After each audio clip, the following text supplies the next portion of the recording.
Where are we? You are in a flower shop. Pebble Shore.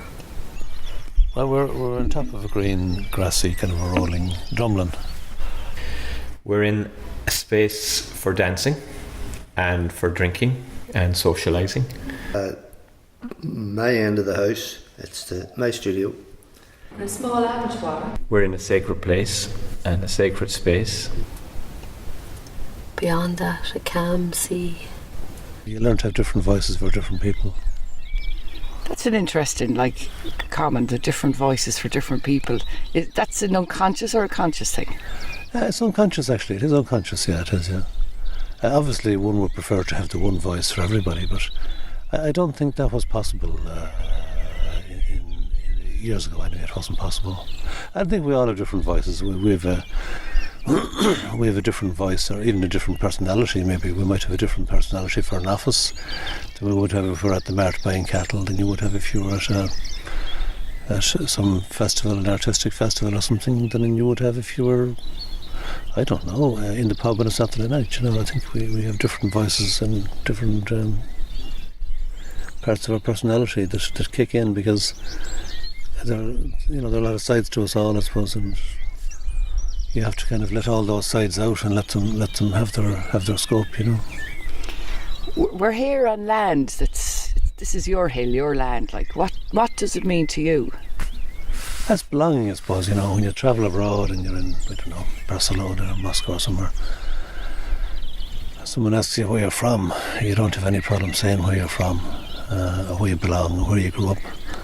A lot of people are disconnected in the world now. People are travelling all the time. They're born in one place, they lived for 3 years here, they lived for 4 years there, they were married there, they got separated there, they lived in a city, so they don't have any idea of actually where they're from. They're from everywhere and they're from nowhere.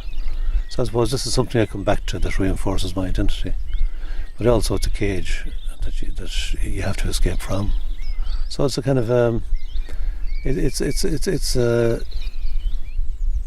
an ambiguous relationship that I have with land, because I see it for so many people that pulls them in and sucks them in, and as John McGahern said, the people don't own the land owns the people, and we only have it for a while.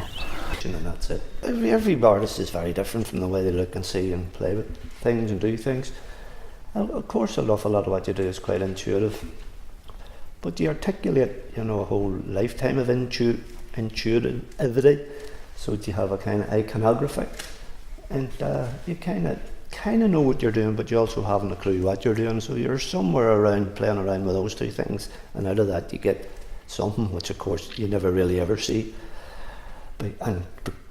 Unless you hide it away for about 10, 15 years, and then pull it out, and for about a few seconds, and that's all it lasts. You might actually see what you've done, but that's all it lasts, because then you're back to not seeing it again.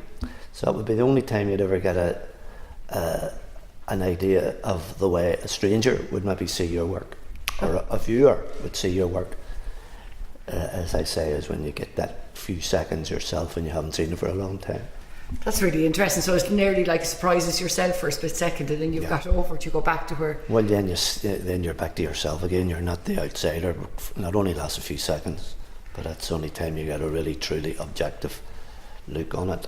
But it just lasts seconds. And do you find that happens sometimes? Because I know you sometimes do bodies of work, so you'd be working on pieces individually, but they might be put on exhibition.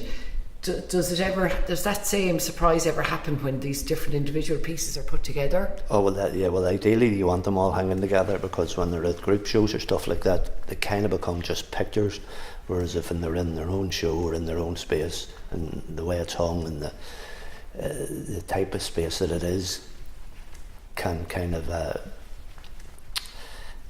give you a much better kind of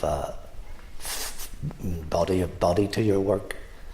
More of a conceptual sense to it. Materiality, sometimes you get, like walking into, I remember doing a wedding out in Ballintubber Abbey, which was really, so we walked in after the wedding was over, and like the candles had just been put out, and there was this amazing feeling in the place. It was like something really beautiful had happened, and you got this sense from it just, there was something, it sounds a bit, there was a lot of love in the room. No, well, yeah, I shouldn't laugh. Well, it did, to use a really bad expression, but there was actually something very special had happened, that she could feel that even that everybody was gone, and that there was just little wisps of smoke coming up from the candles, and the whole place was empty. But there was just this amazing feeling that something really beautiful had happened in the Abbey that day.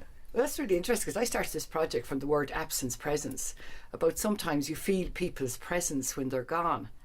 Or you walk into a place, and so that's why I came to locations and talked to the likes of yourselves and talk about the places you're in.